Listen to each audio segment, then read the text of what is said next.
News is unfolding right now out of Minnesota, where a federal judge has just stepped in to halt the deportation arrests of refugees who were being targeted under a highly controversial enforcement policy. This isn't just a local story. This ruling carries massive implications that could ripple across the entire United States. For several weeks, we've been seeing reports of refugees, people who were legally admitted into the country, facing sudden and aggressive arrests, some only a year after their arrival. While immigration advocates called these tactics a violation of human rights, the government maintained it was simply lawful enforcement. Now the court has intervened. Today, we are diving deep into this major legal victory. What did the judge actually rule? Who is protected under this pause? Does this mean deportations are stopping for good? And most importantly, could this decision spread to other states? We're breaking it all down in clear, simple terms so you know exactly where the law stands today.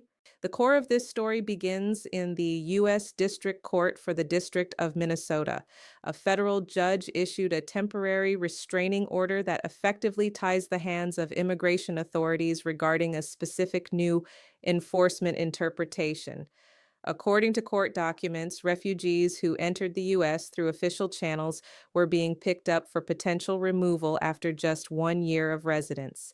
This was based on updated policy guidance that shifted how the government views the transition period for refugees. Legal advocacy groups rushed to the courthouse, arguing that this new aggression violates the core protections guaranteed to refugees under federal law. The judge agreed, at least for the time being, and extended an order that prevents any further arrests under this specific policy in Minnesota. It is vital to understand that this is a temporary block, not a final permanent ruling. However, it provides an immediate shield for families in Minnesota while the broader legal battle plays out in the background. The agency behind these arrests is U.S. Immigration and Customs Enforcement, better known as ICE. Operating under the Department of Homeland Security, ICE is tasked with interior enforcement. Their argument in court has been straightforward.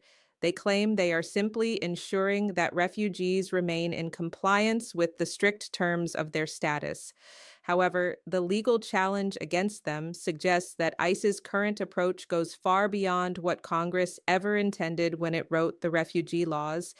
This has created an atmosphere of intense fear within refugee communities where people who followed every rule to get here suddenly feel like they have a target on their backs.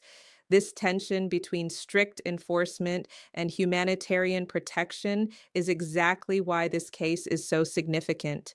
Even though the ruling currently only applies to Minnesota, immigration law is federal law. This means that attorneys in Florida, Texas, New York, and California are all reading this judge's opinion right now. If one judge finds a policy problematic, it often opens the door for similar lawsuits across the country, potentially leading to a nationwide slowdown of these types of arrests.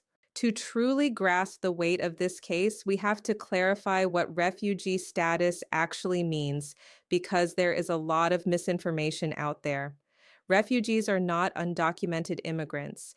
They are individuals who apply for protection from outside the U.S. border. They undergo some of the most rigorous background checks and medical screenings in the world. Once they are approved and fly to the U.S., they are here with full federal authorization. After 1 year of living in the U.S., federal law generally requires refugees to apply for lawful permanent residency, what we commonly call a green card. The controversy here centers on that 1 year mark. If there are administrative delays or if a refugee is slightly behind on paperwork, should they be treated like a criminal and deported? Advocates say absolutely not. They should be given a chance to fix their paperwork. The government, under current leadership, has been pushing for a zero-tolerance approach. The judge's intervention signals that the courts are worried about the government being too aggressive with people who were invited here for safety. We also have to look at the political backdrop of 2026.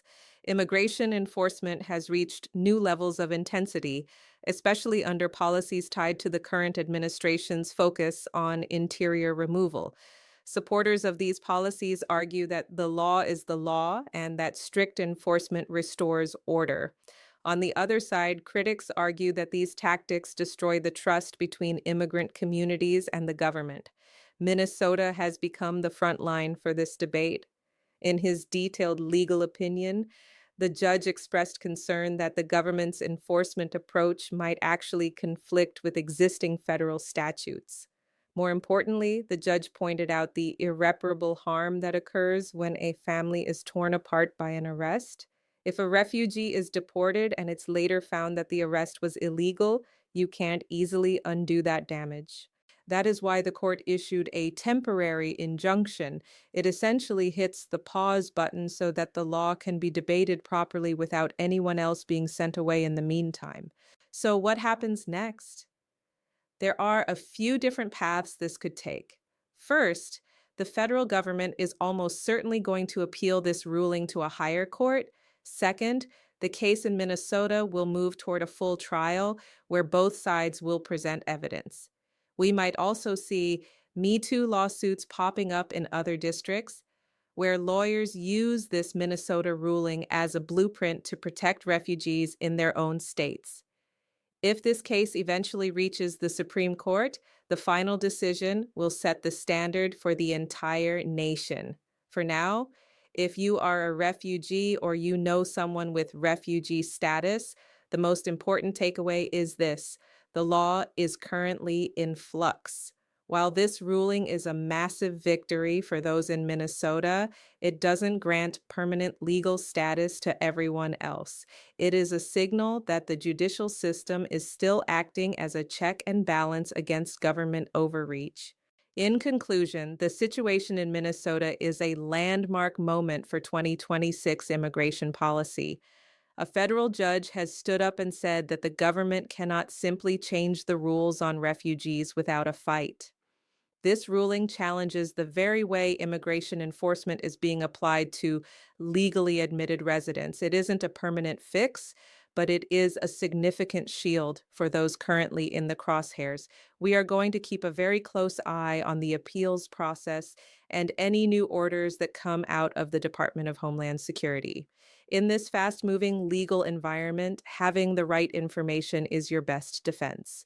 If you found this breakdown helpful, please make sure to like the video and share it with anyone who might be affected by these changes.